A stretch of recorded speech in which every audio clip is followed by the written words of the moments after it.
அன்புமிக்க போக்குவரத்து கழக ஓய்வூதிய நண்பர்களே, தோழர்களே, அனைவருக்கும் வணக்கம். ரேவா அமைப்பினுடைய மாநில மைய நிர்வாகிகளின் ஆலோசனையோடு இந்த சிறிய காணொளியை உங்கள் முன் இப்போது வெளியிடுகிறேன். அருமை நண்பர்களே, நம்முடைய டிஏ உயர்வு வழக்கு பல கட்டங்களை கடந்து, பல நிலைகளை கடந்து டிஏ அரியர் சம்பந்தமான விசாரணை இப்போது நடைமுறையிலே உள்ளது. நம்முடைய வழக்கு சென்னை உயர்நீதிமன்றத்திலே WP 1750 வழக்கு, அதனுடைய 2/8/2023 ஆண்டு தீர்ப்பு. அந்த தீர்ப்பை அமலாக்காத நிலையில் அவமதிப்பு வழக்கு 240/2025 என்ற வழக்கை தொடுத்து, அந்த வழக்கினுடைய பல்வேறு நிலைகளிலே 5/2/2025, 5/5/2025, 5/7/2025, 5/9/2025, 5/1/2026 என்று பணியாளர்களுக்கு இணையான அகவலைப்படி உயர்வை நாம் பெற்றிருக்கின்றோம். 2016க்கு முன்பாக ஓய்வு பெற்றவர்களுக்கு 262%, 16க்கு பின்பாக ஓய்வு பெற்றவர்களுக்கு 60% இப்போது நாம் டிஏ பெற்று வருகிறோம். இது சம்பந்தமாக ஏற்கனவே பல காணொளிகளிலே, நம்முடைய பதிவுகளிலே நாம் தெளிவுபடுத்தியிருக்கிறோம். இப்போதைய பிரச்சனை அகவலைப்படி உயர்வு 2016 ஜனவரியில் இருந்து நிறுத்தப்பட்ட 10 ஆண்டு கால அகவலைப்படி உயர்வுக்குண்டான நிலுவைத் தொகை வழங்க வேண்டுமா வேண்டாமா என்பதுதான் இப்போது நீதிமன்றத்தின் முன்பாக இருக்கக்கூடிய பிரச்சனை. நம்முடைய வழக்கிலே, ரேவா வழக்கிலே, நம்முடைய கோரிக்கையிலே, பிரேயரிலும் நம்முடைய உத்தரவிலும் டிஏ அரியர் கொடுக்க வேண்டும் என்ற சரத்து உள்ளது என்ற விஷயங்கள் உள்ளது. ஆனால் நாம் சொல்லவில்லை, அரசாங்கம் சொல்லுகிறது. இன்னொரு வழக்கு 1147 வழக்கிலே, அந்த வழக்கினுடைய கோரிக்கையிலோ, அந்த வழக்கின் மீதான 2/3/2023 தேதியிட்ட தீர்ப்பிலோ,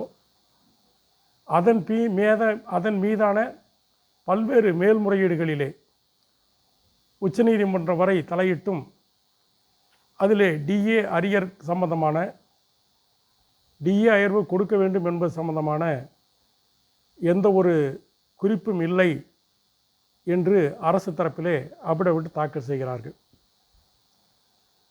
அதை எதிர்த்து நம்முடைய வழக்கறிஞர் வாதம் செய்கிறார். நம்முடைய வழக்கறிஞருடைய வாதத்திலே பல்வேறு உதாரணங்களை சுட்டிக்காட்டி நம் பக்கம் இருக்கக்கூடிய நியாயங்களை சொல்லுகிறார். இந்த வழக்கு சென்னையில் நடந்த வழக்கை மதுரைக்கு மாற்ற வேண்டும் என்ற தேவை அரசாங்கத்திற்கு ஏன் வந்தது? அரசாங்கம் 28/1/2026 அன்று நீதியரசர் ஹேமந்த் சந்தன் கவுடா அவர்கள் அடுத்த விசாரணைக்குள் 1750 தீர்ப்பை அமுல்படுத்துவதற்குண்டான டிஏ அரியர் உட்பட அதை அமுல்படுத்தியதற்கான இணக்க அறிக்கையோடு வர வேண்டும் என்று 12/2/2026க்கு ஒத்திவைக்கிறார். 12/2/2026 அன்று இந்த வழக்கு மீண்டும் விசாரணைக்கு வருகின்ற போது அரசு தரப்பிலே அவர்கள் ஏற்கனவே மதுரையிலே சொன்ன 1147க்கு சொன்ன அதே வாதங்களை முன்வைத்தார்கள்.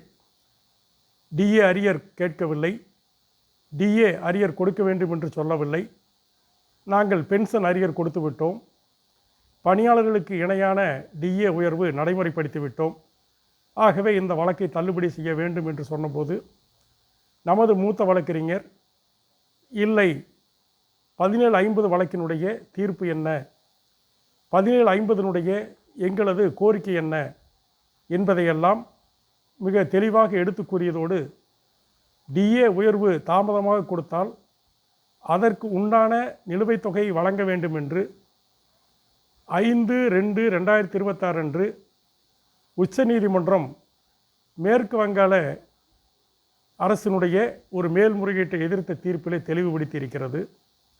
அந்த தீர்ப்பையும் சுட்டிக்காட்டி நாம் வாதாடிய போது அரசு தரப்பில் இருந்து இந்த வழக்கை சென்னையில் நடக்கிறது, மதுரைக்கு மாற்ற வேண்டும் என்று சொன்னார்கள். நம்மை பொறுத்தவரை சென்னையிலே எங்களது வழக்கு என்பது வேறு, எங்களது வழக்கினுடைய கோரிக்கை உத்தரவு என்பது வேறு, மதுரை வழக்கினுடைய கோரிக்கையும் உத்தரவு என்பது வேறு. இரண்டையும் விசாரித்தால் ஒன்றாக விசாரிக்கின்ற போது மாறுபட்ட தீர்ப்பு வந்தால் அது யாரோ ஒருவருக்கு பாதிப்பை ஏற்படுத்தும் என்ற அடிப்படையில் நாம் ஆட்சேபனை செய்தோம். நீதியரசர் இதை அடுத்து தலைமை நீதியரசனுடைய கருத்துக்களை அறிந்து நடவடிக்கை எடுக்கலாம் என்று சொன்னார்கள். அதன் அடிப்படையில் தலைமை நீதியரசரிடம் ஆலோசனை கேட்டு அவருடைய ஆலோசனையின் பேரில் 16/3/2026 அன்று மதுரை உயர்நீதிமன்றத்திற்கு மாற்றப்பட்டது. ஏற்கனவே மதுரையில் நடந்து வரக்கூடிய 1471 அவமதிப்பு வழக்கு நம்முடைய ரேவா நிர்வாகிகள் சந்திரசேகரன் முத்துசாமியுடைய 492, 539 ஆகிய அவமதிப்பு வழக்குகளையும் அவமதிப்பு வழக்குகளோடு நம்முடைய வழக்கும் விசாரணைக்கு வந்தது. அந்த வழக்கு விசாரணையிலே 24/4/2026, 27/4/2026 2 விசாரணைகள் முடிந்து 8/6/2026க்கு ஒத்திவைக்கப்பட்டது. 8ஆம் தேதி நேரமின்மை காரணமாக மறுநாள் 9ஆம் தேதி விசாரணைக்கு வந்தது. 9ஆம் தேதி விசாரணையிலும் அரசு தரப்பிலே இதையே தான் சொன்னார்கள். நம்முடைய வழக்கறிஞர் மிக ஆணித்தரமாக வாதிட்டார். எங்களது தீர்ப்பை நீங்கள் அமல்படுத்த வேண்டும், எங்களது தீர்ப்பிலே சொல்லப்பட்டிருக்கிற விஷயங்களை நீங்கள் நடைமுறைப்படுத்த வேண்டும் என்று வாதிட்ட போது நீதியரசர் இந்த வழக்கை 22/6/2026க்கு ஒத்திவைத்து உத்தரவிட்டிருக்கிறார். இதற்கிடையில் மதுரை உயர்நீதிமன்றத்திலும் சென்னை உயர்நீதிமன்றத்திலும் நம்முடைய தரப்பு வாதங்கள் டிஏ அரியர் ஏன் கொடுக்க வேண்டும் என்பதற்குண்டான காரணங்களை மிக தெளிவான ஆவணங்களோடு பல்வேறு உதாரணங்களோடு நம்முடைய தீர்ப்புகளோடு உள்ளிட்டு ஒரு 184 பக்க பிரமாண பத்திரமாக தாக்கல் செய்திருக்கிறோம். அது விசாரணைக்கு வருகின்ற போது அதில் 22ஆம் தேதி என்ன நடக்கிறது என்று பார்த்து நாம் அதற்கேற்ப நடவடிக்கை எடுப்போம். இது நடந்த விஷயம். இது இப்படி இருக்க கடந்த சில தினங்களாக கோவை பேரவையின் சார்பில் 2 வீடியோக்களை பதிவு செய்திருக்கின்றார்கள். அதிலே அவர்கள் கேட்பது, அவர்கள் சொன்னது இதையெல்லாம் சொல்லி இருந்தால் பரவாயில்லை, ரேவாவை குறை சொல்ல வேண்டும் என்ற ஒரே அம்சத்தோடு அந்த வீடியோவுடைய பதிவு இருந்தது என்பதுதான் நிதர்சனமான உண்மை. ஒரு பொய்யை திரும்ப திரும்ப சொன்னால் அது உண்மையாகிவிடும் என்பது சர்வாதிகாரி ஹிட்லருடைய அமைச்சராக இருந்த கோயபல்ஸினுடைய தந்திரம். ஆகவே தான் இன்னும் பேச்சு வழக்கிலே கோயபல்ஸ் பாணி, கோயபல்ஸ் தந்திரம் என்று சொல்லக்கூடிய வகையிலே ஒரே பொய்யை திரும்ப திரும்ப திரும்ப அவர்கள் சொல்லுவதன் மூலமாக அந்த பொய்யை உண்மையாக்குவதற்கு முயற்சிக்கின்றார்கள். அதற்கு தகுந்த பதிலை நாம் கொடுத்திருக்கிறோம், காணொளியிலே கொடுத்திருக்கிறோம், வீடியோ பதிவிலும் கொடுத்திருக்கிறோம்.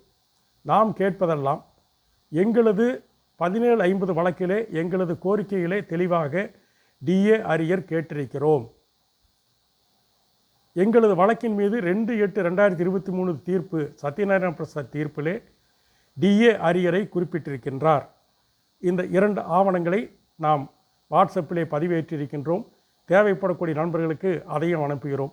இதுபோல ஏதாவது அவருடைய வழக்கிலே, கோவை பேரனுடைய வழக்கிலே அவருடைய பிரேயரிலே டிஏ அரியர் கேட்டிருக்கின்றார்களா, அவர்களது உத்தரவிலே டிஏ உயர்வு இருக்கிறதா, பல்வேறு அப்பீல்கள் உச்சநீதிமன்றம் சென்றார் என்று சொன்னார்களே, அந்த உச்சநீதிமன்ற விசாரணையில் உச்சநீதிமன்ற நடவடிக்கையில் ஏதாவது அந்த எந்த குறிப்பிலாவது டிஏ அரியர் பற்றி குறிப்பிட்டிருக்கிறதா என்பதை அவர்கள் தெளிவுபடுத்த வேண்டும். இது ஏதோ குறை சொல்வதற்காக அல்ல, உண்மையை தெரிந்து கொள்வதற்கு அனைவருக்கும் உரிமை உண்டு என்ற அடிப்படையில் நாம் எப்படி வெளிப்படையாக நம்முடைய விஷயங்களை சொல்கிறோமோ அதே மாதிரி அதை சொல்ல வேண்டும் என்பதை முதலிலே தெரிவித்துக் கொள்கிறோம். அடுத்து அவர்கள் சொல்லுவது டிஏ அரியர் என்பது இந்த வழக்கு எங்களது வழக்கு, ரேவா வழக்கு எங்களது வழக்கை மேற்கோள் காட்டி வாங்கிய வழக்கு, ஆகவே மூல வழக்கு எங்களுடையதான் என்று சொல்லுகிறார். பொதுவாக நீதிமன்ற நடவடிக்கைகளை பொறுத்தவரை ஒரே மாதிரியான வழக்குகளிலே முந்தைய தீர்ப்பு என்னவோ அது அடுத்த தீர்ப்பிலும் அதை சுட்டி காட்டுவது வழக்கம். அந்த தீர்ப்பு பொருந்தும் என்பதல்ல, அதை சுட்டி காட்டுவது வழக்கம். அதே போல தான் 1750 வழக்கிலே 1147 தீர்ப்பை நீதியரசர் சுட்டி காட்டியிருக்கிறார். அதை சுட்டி காட்டியதன் காரணமாக அந்த தீர்ப்பினுடைய அடிப்படையே 1147 தீர்ப்பு என்பது அல்ல. இன்னும் சொல்ல வேண்டும் என்று சொன்னால், கோவை பேரவை 1147 2020க்கு தொடுப்பதற்கு முன்பாகவே விருதுநகரைச் சேர்ந்த ஒரு அலுவலக பணியாளர், ஒரு கண்காணிப்பாளராக இருந்த ஒருவர் ராஜேந்திரன் என்பவர் WPMD 210/25/2018 என்ற வழக்கை தொடுத்து அந்த வழக்கின் மீது நிர்வாகம் அரசாங்கம் 475/2019 என்று அப்பீலுக்கும் சென்றது.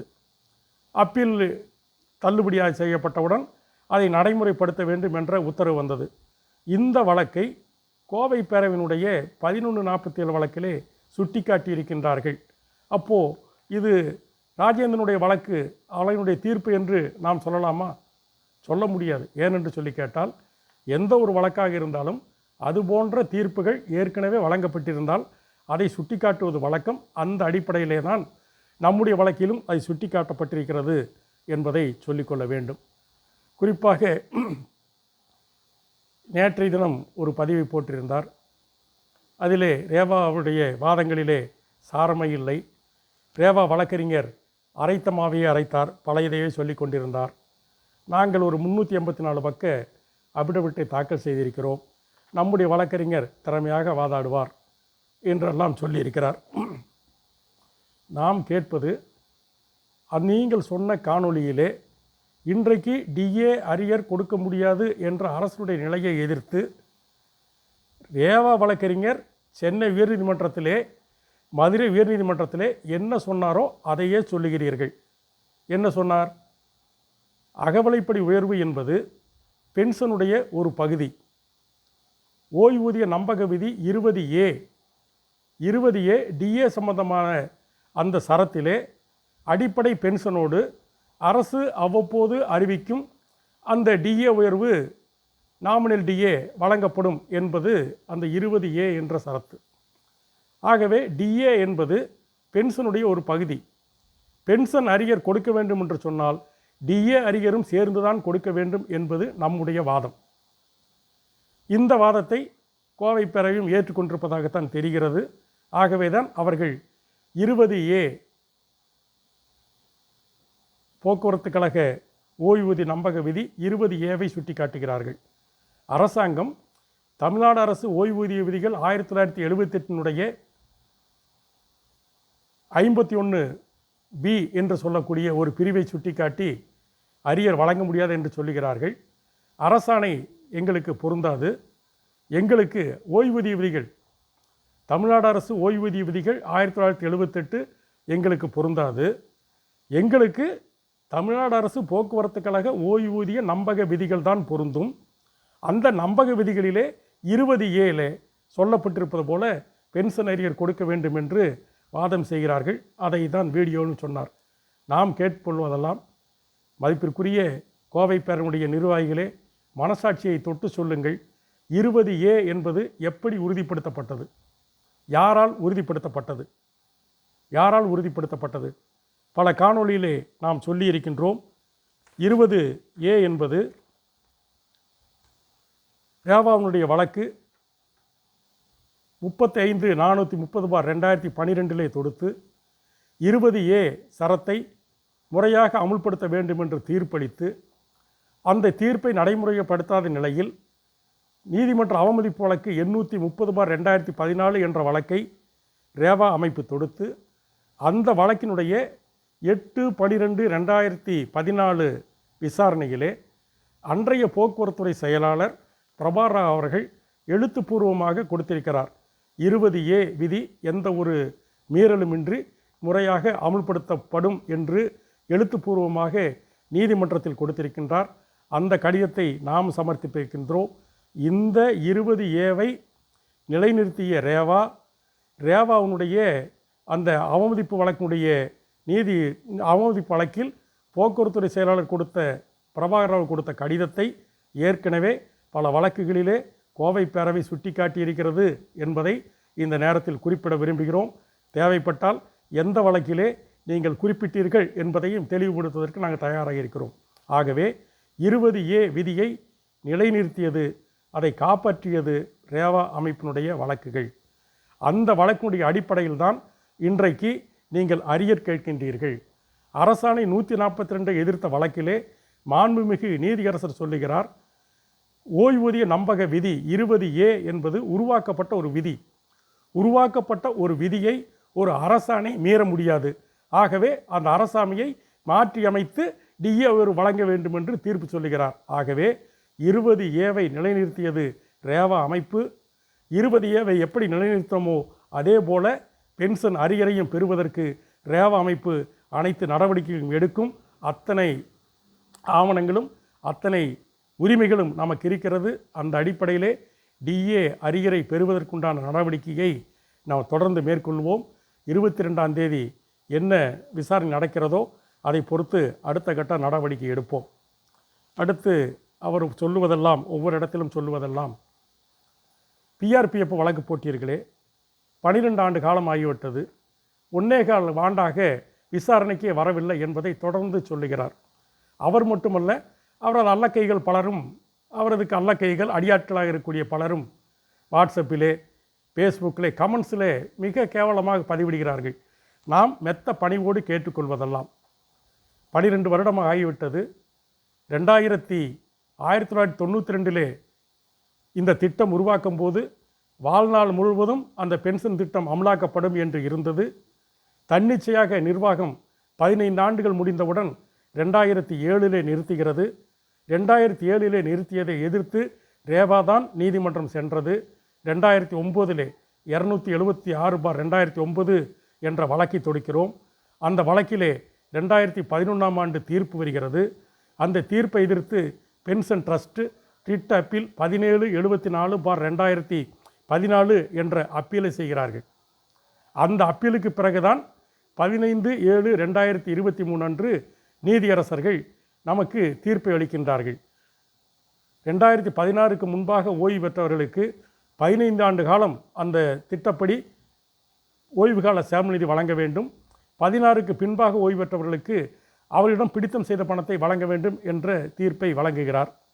இடையில் இந்த வழக்கு நடக்கின்ற போது இன்றைக்கு இருக்கக்கூடிய வீரம் பேசக்கூடிய, கம்பி கட்டுவதாக சொல்லக்கூடிய அதிகாரிகளே, நீங்கள் இந்த வழக்கினுடைய விசாரணையிலே நீங்கள் பொறுப்பில் இருந்தபோது அந்த வழக்கில் ஆஜரான அரசாங்க வழக்கறிஞர்களுக்கு நீங்கள் கொடுத்த அந்த ஆவணங்கள், நீங்கள் கொடுத்த அந்த காரணங்கள் எல்லாம் எங்களுக்கும் தெரியும். என்ன சொன்னீர்கள்?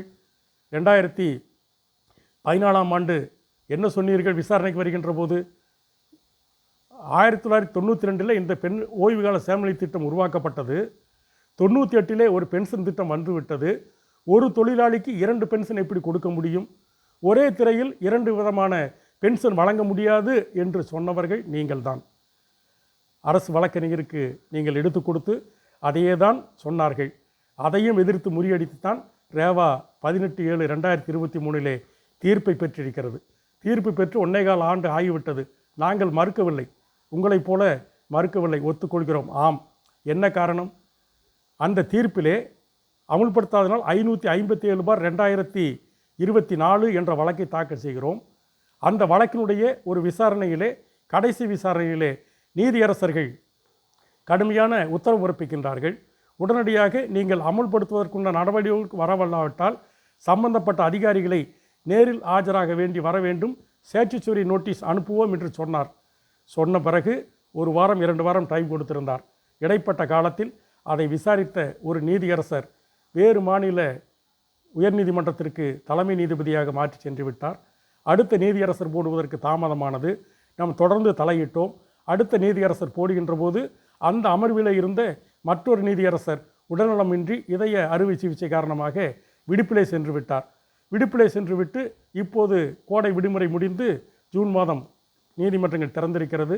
அநேகமாக இந்த மாத இறுதிக்குள்ளோ அடுத்த முதலிலோ அந்த வழக்கை மீண்டும் கொண்டு வந்து உறுதியாக அந்த தீர்ப்பை பெற்று ஓய்வுகால சேமல நிதியை பெறுவதற்குண்டான நடவடிக்கை ரேவா அமைப்பு எடுக்கும். தாமதத்திற்கு நாங்கள் சொல்லிவிட்டோம். ஆனால் இவ்வளவு தாமதமான வழக்கிலே, இவ்வளவு உங்களுக்கு புரியாத ஒரு வழக்கிலே 2025 815 பார் 2015 என்று இடையீட்டு மனு தாக்கல் செய்து நீங்கள் ஏன் இணைந்தீர்கள்? கோவை பேரவை ஏன் அதில் இணைஞ்சிங்க? 2025 இணைஞ்சிங்க. ரேவா நாங்கள் தான் செய்யலை. உங்களது வானளாவிய அதிகாரம், உங்களுக்கு தான் நினைத்த நேரமெல்லாம் உச்சநீதிமன்றம் செல்ல முடியும். அப்படி ஏதாவது சென்று அந்த வழக்கை விசாரணை கொண்டு வந்திருக்கலாம் அல்லவா? அதை நீங்கள் செய்யவில்லை. ஏனென்று சொன்னால் உங்களை நோக்கம் தொழிலாளிக்கு செய்வதல்ல, ரேவாவை குறை சொல்ல வேண்டும், ரேவாவை குற்றம் சொல்ல வேண்டும். ஏமாறுகிற தொழிலாளி இருக்கின்ற வரை நீங்கள் ஏமாற்றி கொண்டே இருக்க வேண்டும் என்ற அடிப்படையிலே தான் அப்படிப்பட்ட நடவடிக்கை எடுத்தீர்கள். தேவையான ஆவணங்களை ஆதாரபூர்வமாக வெளியிடுவதற்கு ரேவா தயாராக இருக்கிறது.